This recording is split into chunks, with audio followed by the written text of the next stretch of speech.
The room was silent. Sunlight poured through the tall glass windows, brushing the golden curtains of the mansion bedroom. On the billionaire's expensive bed was Sophia. Her head was buried in the soft white pillow, her short breathing the only sound in the room.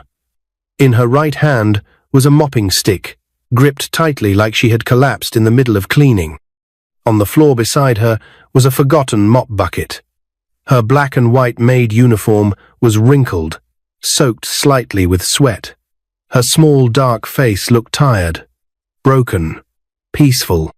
Then came the sound of soft leather shoes against marble.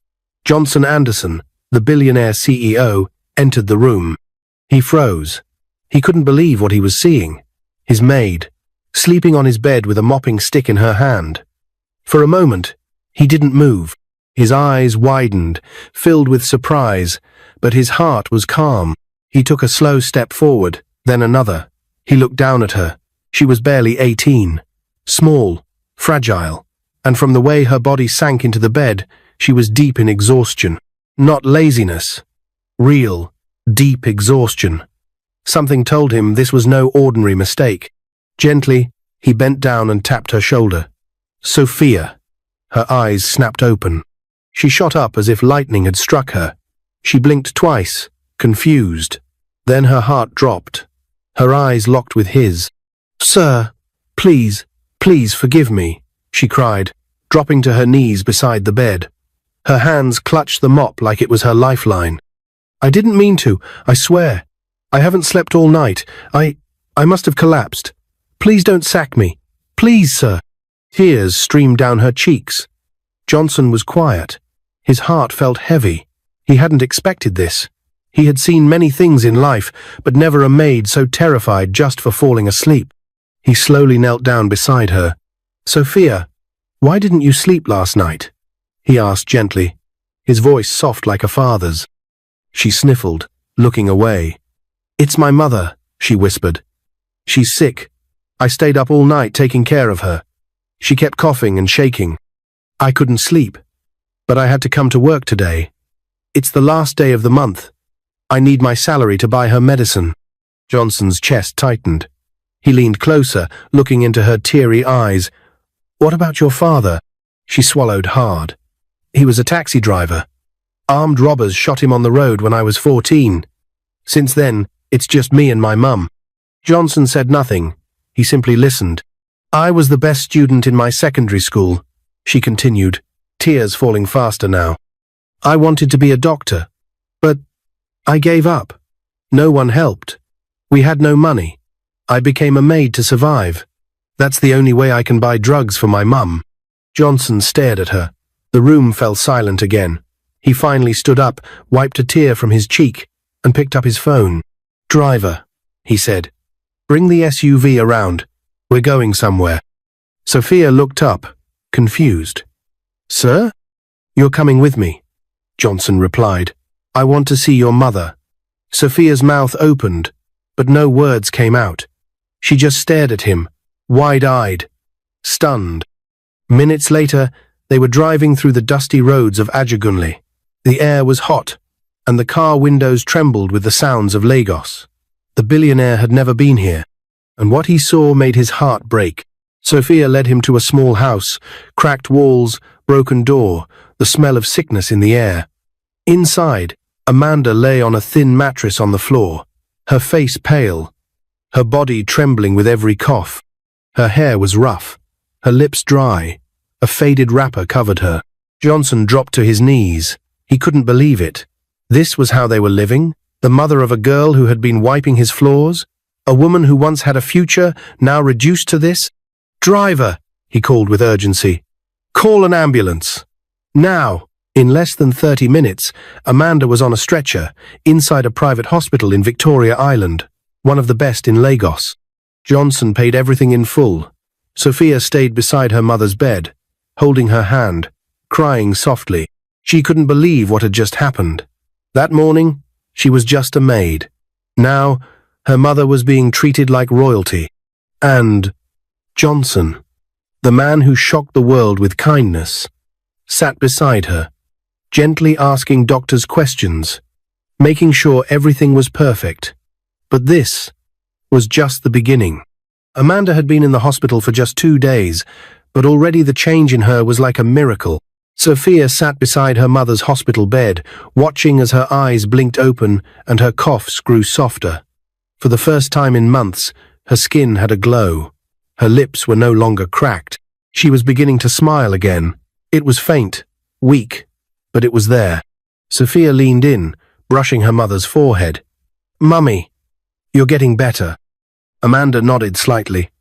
"God sent an angel," she whispered, looking toward the glass door. And there he was, Johnson Anderson, in his neatly tailored navy blue kaftan, standing outside the ward, speaking quietly with the head doctor. He held a tablet in his hand, going over Amanda's test results like she was a member of his own family. When he noticed Sophia watching, he gave her a small smile and walked in. "I spoke with the doctors," he said gently. "She'll need a few more days, but everything looks good. The infection has started clearing." Sophia stood and gave a small bow. "Sir, I don't know how to thank you." He raised his hand. "No need for that, Sophia. You've already thanked me, by trusting me." She blinked back fresh tears. "Why are you doing all this for us? You didn't even know us." He took a slow breath and sat in the chair beside Amanda. "When my wife Cynthia died, giving birth to our 3rd child," he said, voice heavy, "I almost gave up. The house felt cold and empty. I had money, but it couldn't hold me at night. It couldn't raise my children. So I made a promise to myself. If ever I came across someone who needed help and I could give it, I would. Because the only thing worse than dying is living with the guilt of walking past someone you could have saved." Sophia's heart swelled. Amanda slowly reached out and held his hand, her voice trembling. "Thank you for seeing us. For not looking away." Johnson smiled, then stood. "Now get better, because once you're discharged, I'm not letting either of you go back to that place you call home. You'll move into the mansion. We have enough rooms sitting empty." Amanda blinked. "Sir," he waved her off. "Call me Johnson. And that's final." 3 days later, the black SUV pulled into the driveway of the Anderson mansion. The gates opened slowly, as Amanda, now walking steadily on her own, stepped out of the car and looked up at the grand house. She held Sophia's hand tightly. "God," Amanda whispered. Marble pillars stretched high into the sky. The garden was trimmed to perfection. A fountain bubbled gently in the center, and glass balconies sparkled in the sun. Sophia's mouth was open. She had cleaned the floors here. She had swept these steps. But now, for the first time, she was entering the front door, not as a maid, but as a guest. Inside, the housekeeper, Mrs. Ada, came rushing out, her eyes wide when she saw Sophia and Amanda. "Ah, this must be Madam Amanda and Sophia. Welcome, welcome. Please come in." Sophia almost forgot how to walk. Everything smelled like fresh lavender. The chandeliers sparkled like diamonds. Mrs. Ada led them up the staircase, then down a long hallway. "These are your rooms," she said, opening 2 grand doors.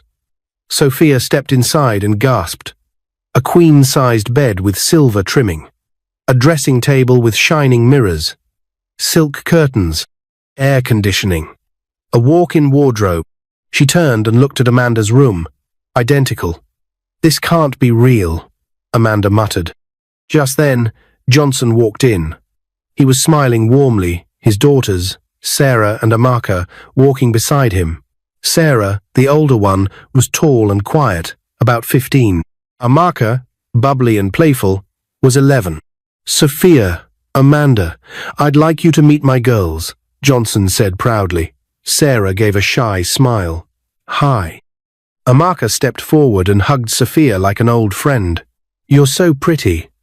Can you help me with my science homework later?" Sophia was too stunned to reply. Johnson chuckled. "From today, this is your home too. The girls already know.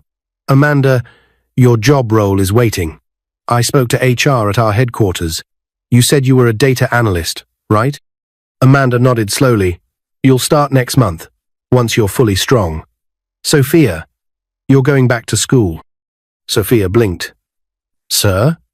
I've hired a private tutor to prepare you for your university entrance exams, he said firmly. You're going to study medicine. You said that's your dream, right? Sophia's mouth dropped open. Yes. But. No buts. Dreams don't die in this house. We feed them until they live again. Tears filled Sophia's eyes. For the first time in her life, someone believed in her. Someone powerful. Someone who didn't see her as just a maid. The days passed quickly. Sophia began lessons with her private tutor every morning at 9 a.m., right inside one of the Anderson Mansion's study rooms. The tutor, Mr. Daniel, was firm but kind. And Sophia? She was brilliant. It didn't take long for Johnson to realize she had the mind of a surgeon. Amanda also started regaining her strength. By the third week, she was already learning new systems at the company. Johnson insisted she work only part-time until she was 100% recovered. One evening, Amanda stood by the kitchen counter, slicing vegetables with Mrs. Ada, when Johnson walked in holding a fresh grocery bag. The moment their eyes met, something soft passed between them. Need help? He asked. Amanda laughed. A billionaire offering to chop onions? That would shock your board of directors. He grinned. Let them be shocked. From that day, their friendship deepened. Dinners were no longer quiet. There was laughter. Amaka loved Amanda's cooking. Sarah felt safe enough to talk more. Sophia felt like she had a family again. But it wasn't until one Sunday evening, as they sat on the balcony watching the sun set over the city, sipping fresh juice and laughing over Amaka's dance performance, that Sophia noticed something. The way her boss looked at her mother. The way Amanda blushed every time their eyes met. She leaned over and whispered in Amaka's ear, "Do you think your dad likes my mum?" Amaka giggled. "I think he likes her a lot. He never smiles this much." A few weeks later, Johnson knocked on Amanda's door. She opened it, surprised. "Pack a bag," he said. "What?" "I want you to come with me to Abuja. It's just a 2-day business meeting. You used to be a data consultant before, right? I want your advice on this new analytics software we're considering." Amanda looked unsure. "I don't know, Johnson. Sophia said you were one of the best." Amanda sighed, smiling shyly. "All right, I'll come." That trip changed everything. It wasn't just business. They talked for hours in the hotel lounge. She told him about her childhood. He told her about losing Cynthia, his late wife. They shared meals, laughed at old jokes, and stayed up watching the stars from the hotel rooftop. By the time they flew back to Lagos, something had shifted. Something unspoken, but real. One night, as Sophia walked past the open balcony doors, she saw them again. Johnson and Amanda, sitting close on the wicker couch, sharing a glass of fruit juice and laughing quietly. Then Johnson turned to Amanda, reached into his pocket, and slowly knelt down on one knee. Sophia gasped. Amanda covered her mouth in shock. Johnson opened the small black box. Inside was a stunning diamond ring. "Amanda," he said gently, "I've loved your strength, your kindness, your spirit. You didn't just save my daughter's hearts. You healed mine. Will you marry me?" Tears streamed down Amanda's cheeks. "Yes," she whispered. "Yes, I will." Sophia burst out from behind the curtain and ran to hug them both. The news of the engagement spread through the Anderson mansion like wildfire. From the gardener to the security guards, everyone was buzzing with joy. Even the chef made a surprise batch of vanilla cupcakes with, "Congratulations, Johnson, Amanda," written in blue icing. The girls, Sarah, Amaka, and Sophia, couldn't stop smiling. Sophia sat in the garden, watching Amanda through the window as she walked through the living room, humming softly. There was a glow in her mother's face, the kind Sophia hadn't seen in years. Amanda was wearing a lilac gown Johnson had gifted her the night he proposed. It flowed gently with her every step, making her look like a queen. Sophia wiped a tear from her eye, not of sadness, but of awe. Just a few weeks ago, she had been mopping floors. Her mother had been coughing in a tiny, crumbling room. Now Now her mother was about to marry one of the richest and kindest men in Nigeria. And Sophia herself was preparing for her university entrance exams with a private tutor and a brand new laptop. She still asked herself, is this real life? The wedding plans were simple but elegant, just like Amanda. They held the ceremony in the back garden of the Anderson mansion, beneath a giant white tent decorated with fresh hibiscus flowers and soft pink lights. Amanda wore an off-shoulder ivory gown that made her dark skin glow like honey under the sun. Her short natural hair was styled with gold pins. She walked down the aisle holding Sarah and Amaka on either side, with Sophia standing proudly at the altar, holding her bouquet. As the music played and Amanda stepped closer to Johnson, guests whispered in admiration, "Is that the maid's daughter?" "No, that's Dr. Sophia. To be." The vows were heartfelt. "I thought love was something you only get once," Johnson said, holding Amanda's hands. "But then, you came into my life and reminded me that healing brings love too." Amanda smiled through tears. "I was dying, but then kindness knocked on my door and brought me back to life." Sophia couldn't hold it in anymore. She cried. Happy tears. Healing tears. The applause that followed could have shaken the clouds. 9 months later, Amanda and Johnson welcomed a new addition to their family, a healthy baby boy named Emeka. The house erupted with joy. Sarah and Amaka rushed into the hospital room to see their baby brother, giggling and fighting over who would carry him first. Sophia stood at the foot of the bed, her hand over her heart. Amanda, now glowing with full beauty and strength, smiled at her daughter. "We've come a long way, haven't we?" Sophia nodded. "From the mattress on the floor to this."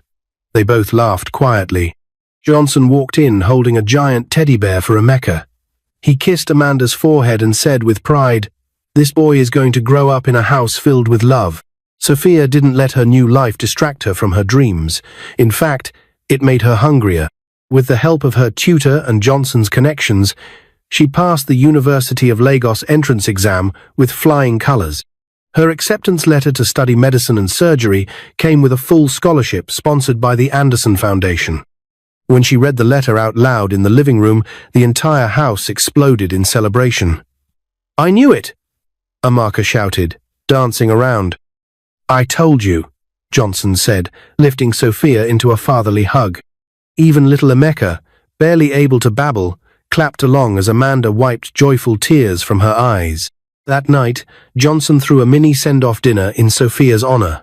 The backyard was decorated with fairy lights, and a jazz band played her favorite songs. Amanda wore a satin green dress. Johnson gave a speech that made everyone emotional. "From the day I saw her asleep in my room, I knew something was different," he said. "She wasn't just a maid. She was someone who carried so much weight and yet showed so much grace. Today, I'm proud to call her my daughter." Sophia stood up and gave him the longest, warmest hug. She didn't say anything. She couldn't. Her heart was full. University life was not easy, but Sophia thrived. She lived in a student apartment not far from campus but returned home every weekend. Her professors admired her intelligence. Her classmates respected her discipline. She became known as the girl who asked the most thoughtful questions during lectures. It was during a medical conference in Abuja that she met George, a brilliant, young neurosurgeon from Ibadan who had recently returned from the US. They met during a panel discussion about brain tumors and instantly clicked. They exchanged numbers, shared study resources, and soon began dating. George was humble, kind, and sharp-minded. Most of all, he loved Sophia for who she was before and after the fairy tale. When Sophia brought him home one weekend, Johnson took him on a long walk through the garden. "What are your intentions?" he asked in his usual calm tone. George smiled. "To support her, to grow with her, and, if she'll have me, to build a life with her." Johnson clapped him on the back. "Then you already have my blessing." A year later, after their graduation, George proposed to Sophia at the exact same spot where Johnson had proposed to Amanda. The entire family gathered in the mansion's garden, pretending it was just a dinner. George got down on one knee just as the fireworks lit the sky. Sophia gasped. "You planned this with them?" George chuckled. "Of course. You don't surprise the Andersons without permission." She said yes. Their wedding was breathtaking. Amanda, now more radiant than ever, gave a touching speech during the reception. "Sophia," she said, looking at her daughter with a proud smile, "you've always been a fighter. You never gave up, not even when the world gave you every reason to. I'm proud of the woman you've become." Sophia embraced her mother tightly. "I am who I am today, because you taught me how to be strong." Meanwhile, Amanda's own life had transformed beyond belief. She was now Director of Data and Intelligence at Anderson Holdings, working directly under Johnson. Her work trips took her across the world: Dubai, London, South Africa. She spoke at tech conferences, she led teams. But at home, she was still mummy to Emeka, still the heart of the mansion. Her love for Johnson grew deeper with each passing day. They still had quiet dinners on the balcony. They still exchanged handwritten notes tucked under pillows. They were a family built not on money, but on healing, second chances, and love. And just when life couldn't get better, it did. 3 years after Sophia's wedding, she gave birth to twins, a boy and a girl. She named them Jerry and Janet, after her late father and Johnson's late wife. When Amanda held her grandchildren for the first time, she broke into tears. "These are miracles," she whispered. Johnson stood beside her, carrying Emeka, now a talkative 4-year-old. "Full circle," he said. Amanda turned to him, her eyes full of emotion. "Do you realize? None of this would have happened if you didn't stop that day to wake up a maid sleeping on your bed." He smiled and kissed her forehead. "Sometimes, the most powerful doors are opened by the softest knocks." Sophia stepped beside them, holding her newborns. She looked around the mansion, the family, the laughter, and whispered, "Thank you, God, for kindness, for giving us a home." It was a bright Saturday morning when the past came knocking, literally. The Anderson mansion was unusually quiet. Amanda was in the garden trimming flowers with Sarah and Amaka. Emeka was riding his toy car through the long hallway, shouting with joy. Sophia, now a licensed doctor, had returned home for the weekend with George and the twins. The living room was full of baby giggles, bottles, and scattered toys. Then the doorbell rang. Johnson, who had just come back from his morning jog, wiped his face with a towel and walked to the door. The moment he opened it, he paused, then frowned slightly. Standing at the gate was a woman in a faded red wrapper and a nylon bag in hand. Her face looked rough from the sun, lips cracked, and her feet covered in dust. "Good morning, sir," the woman said in a shaky voice. I'm looking for Sophia." Johnson looked at her again, then turned back into the house. "Sophia," he called. "Someone's here to see you."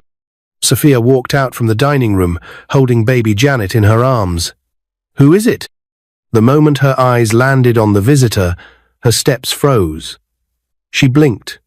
Her chest tightened. It was her aunt, her father's only sister, Auntie Adana. The same woman who had mocked her mother for being weak and useless after her father's death. The same woman who refused to help them when they had no food, who took Sophia's father's pension money and vanished. The same woman who laughed and said, "Nobody wants to help a woman who coughs like a dying goat." Sophia took a deep breath. "What are you doing here?" Adana looked down at her feet.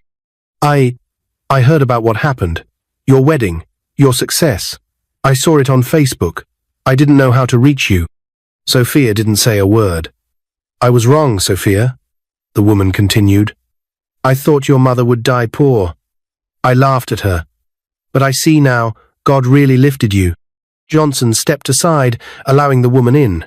Amanda walked in from the garden with a gentle expression on her face. When she saw who it was, she froze, but only for a second. "Good morning, Auntie Adana," Amanda said calmly. The woman dropped to her knees immediately. "Amanda, please forgive me. I said horrible things. I left you to suffer. I didn't know this day would come. I didn't know you would survive." Amanda helped her up. "I forgave you a long time ago. I just never expected to see you again." Auntie Adana wept. "Please, my health is failing. My daughter threw me out. I have no one else." Sophia looked at her mother. then at Johnson. He nodded silently. "Let her stay," Amanda said softly. "If not for her, then for the mercy God showed us." They gave her the guest room near the staff quarters. And just like that, the past was back, but this time powerless to hurt them. Later that night, Sophia stood on the balcony, watching the moon reflect over the Anderson swimming pool. George came and wrapped his arms around her from behind. "You did well today," he said gently. "I didn't want to," Sophia replied. "But I kept thinking of what Dad would have done. He was kind to her, even when she mocked him." George kissed her forehead. "That's why your father lives on in you." She smiled, then looked out again. "I keep wondering, how did all this happen? How did we go from being the family people stepped on to becoming the ones who pull others up? Because you never stop being who you are. Kindness brought you here." Sophia turned to face him. "I want to do something big, George. I want to build a foundation, named after my father, one that helps girls like me, girls who had to give up school, girls who lost parents, girls whose dreams are still alive, but buried in pain." George smiled. "Then let's do it. Let's build it together." The Jerry Amanda Foundation launched 3 months later, a beautiful event held at a 5-star hotel in Lagos, hosted by Sophia and Amanda. The red carpet was full of cameras, news outlets, celebrities, and dignitaries. But the most important guests were the girls, the poor, orphaned, or abandoned girls who had never stepped inside a luxury hall before. Sophia wore a white suit with gold embroidery, holding the microphone as the crowd stood in awe. "I was once like them," she said, pointing toward the girls in the front row. "Lost, hungry, forgotten. But a stranger changed our lives with one act of kindness. Today, we stand as proof that hope is never too far." The hall broke into applause. Amanda stood beside her, clapping with tears in her eyes. Johnson stood beside the stage, holding a Mecca in his arms. He had seen Sophia clean his floors.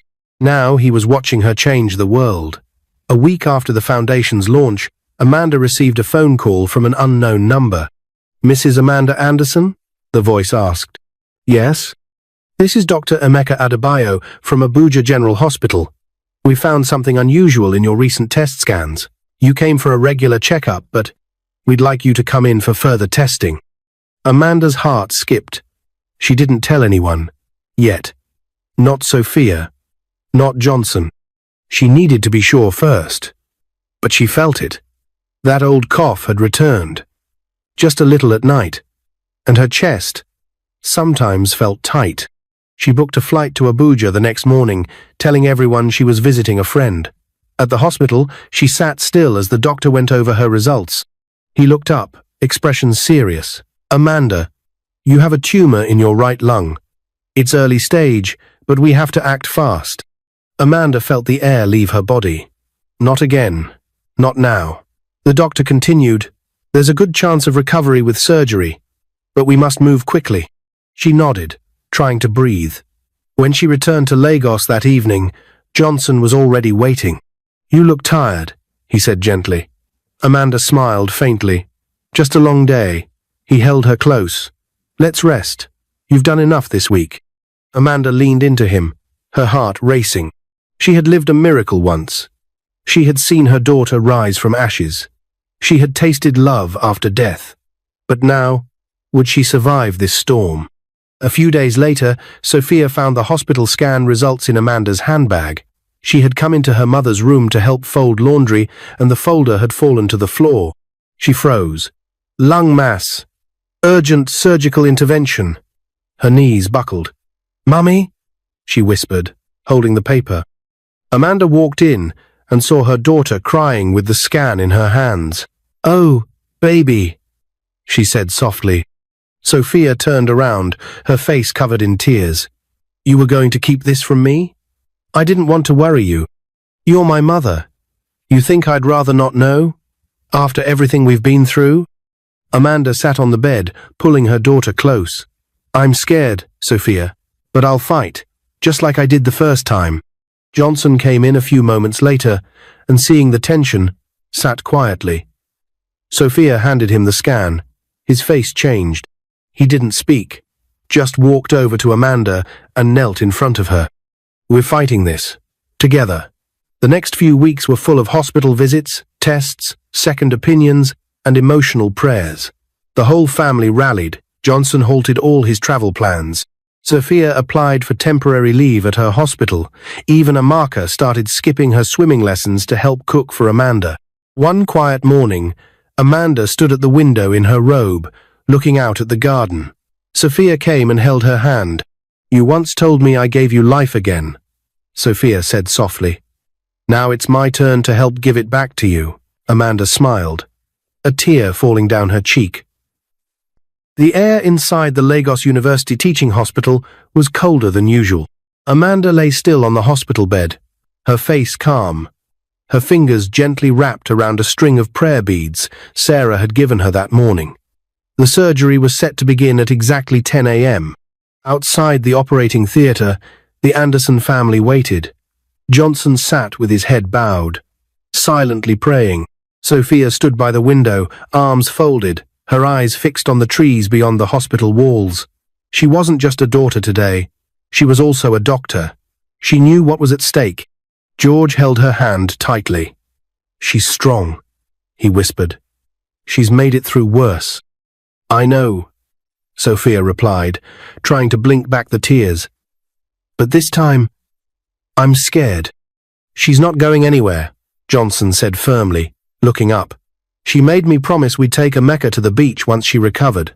I've already booked it. She'll make it." Amaka and Sarah sat beside each other on the bench, their heads leaning together. Amaka was with the nanny at home too, young to understand the weight of what was happening. Finally, the surgeon stepped out. Sophia's breath caught in her throat. Everyone rose to their feet. The doctor removed his mask. "She made it through," he said with a tired smile. "It was early stage, just as we hoped. We removed the tumor successfully. She's resting now.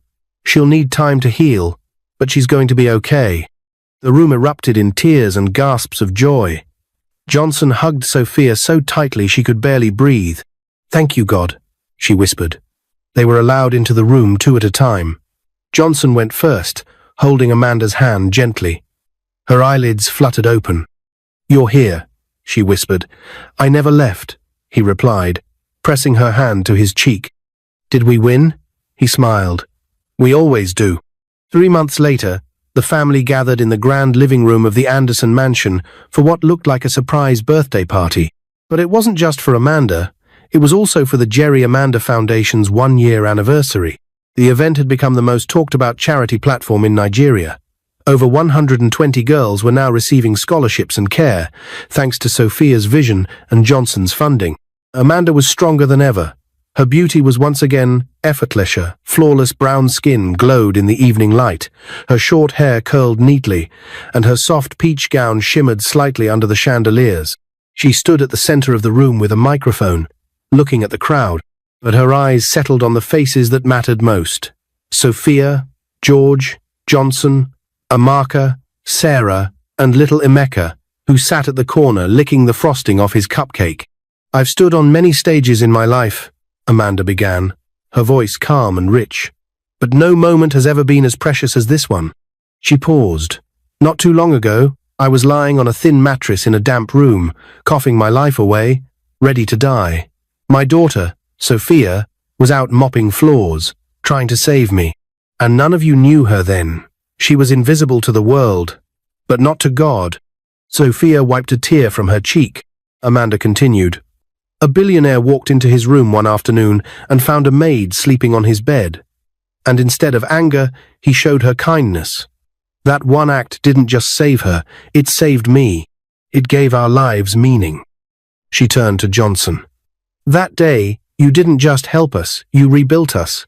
You gave me the chance to live again, to love again, to become a mother, a wife, a woman full of hope." She stepped back as applause filled the room. Then Johnson stepped forward.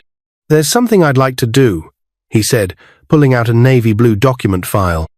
"Amanda, Sophia, this is the full title deed to a new building in Surulere. It will be the permanent headquarters of the Jerry Amanda Foundation." Gasps echoed. Johnson smiled and handed the file to Sophia. No more renting office space. This foundation has changed lives. You deserve a home of your own to do more. Sophia hugged him tightly, whispering, "I love you, Dad." It was the first time she ever called him that. He didn't reply with words. He just held her, his heart too full. 1 year later, Sophia was now one of the lead pediatric doctors at one of the best hospitals in Lagos. Her name carried weight. She had saved dozens of lives, but on this particular morning, something else was about to save hers. She was in the middle of a ward round when she felt dizzy. She held the side of the bed, steadying herself. Her colleague, Dr. Ugo, looked over. "Are you okay?" "Yeah, maybe I skipped breakfast." But by noon, she vomited twice and had to sit in the staff lounge. George came rushing in. "I'm taking you to get checked right now," he said firmly. An hour later, they were in a clinic. The doctor smiled brightly after the scan. "Congratulations, Dr. Sophia. You're pregnant. With twins." George stood frozen. Sophia's mouth opened in shock. "Again? Twins? This? Again?" They both laughed, overwhelmed. "2 girls," the doctor added. "Both strong, just like their mother." The Anderson family was overjoyed. Johnson nearly dropped his phone when he heard the news. "More twins?" he laughed. "We need to expand the mansion at this point." Amanda hugged Sophia so tightly, tears of joy rolling down her face. "This is God's reward," she said, "for every tear you ever cried." 9 months later, Sophia gave birth to 2 beautiful baby girls, Nora and Nadia. George held them like they were made of gold. "Welcome home," he whispered. Amanda stayed by Sophia's side throughout the recovery. She bathed the babies, fed them at night, told them bedtime stories. Watching Amanda now, one would never guess she had ever battled for her life. She was strong, joyful, and full of purpose. And Johnson, he was the proudest grandpa alive. He had built empires, sat on boards, addressed presidents. But nothing brought him more joy than holding his grandkids. "This," he told Amanda one night, "is the only wealth I'll ever need." 10 years later, the Anderson mansion was alive with the sounds of music, laughter, and celebration. Today marked the 15th wedding anniversary of Johnson and Amanda. Friends, staff, and family gathered under the giant white canopy set up in the garden. Sophia, now 36, stood proudly in a white and gold lace gown, watching as her twin daughters danced with their little cousin Emeka Jr. George stood beside her, his arm around her waist. Amanda and Johnson stepped onto the platform. Everyone stood and clapped. Amanda raised her microphone. 15 years ago, I was nobody. I had no job, no money. I was sick, abandoned, and hopeless. But a stranger gave me a chance. A billionaire gave me his heart." She paused and turned to Johnson. "You didn't just save me. You gave me the courage to dream again. You gave my daughter a father. You gave our story an ending the world didn't see coming." Johnson took the mic. "And you," he said with a smile, "gave me peace. You brought me back from the darkness. You made me believe in love again. People think wealth is measured in gold or land. But I know now true wealth is found in the people you raise, the ones you lift, and the love you leave behind." The crowd cheered. Sophia came forward, holding a special box. "We have one final gift," she said. She handed it to Amanda. Inside was a golden plaque. Amanda Johnson Anderson, the woman who rose, the mother who fought, the wife who healed, the queen of our home. Amanda gasped. Johnson placed a kiss on her cheek. As the sun set over the mansion, the family gathered for a group photo. Amanda sat in the center, surrounded by Sophia, George, Sarah, Emeka, and the 4 grandchildren. The photographer counted 1, 2, but before he could finish, Amanda raised her hand. "Wait," she said. She turned to Johnson, took his hand, and whispered just loud enough for the family to hear. "Remember the day you found Sophia sleeping in your room?" He smiled. "I remember everything. That one act gave birth to this moment." And just like that, they smiled for the photo capturing, not just a picture, but the journey of healing, kindness, and transformation. What is your view about this story? Where are you watching from? If you enjoyed this story, comment, share, and subscribe to our channel for more interesting stories.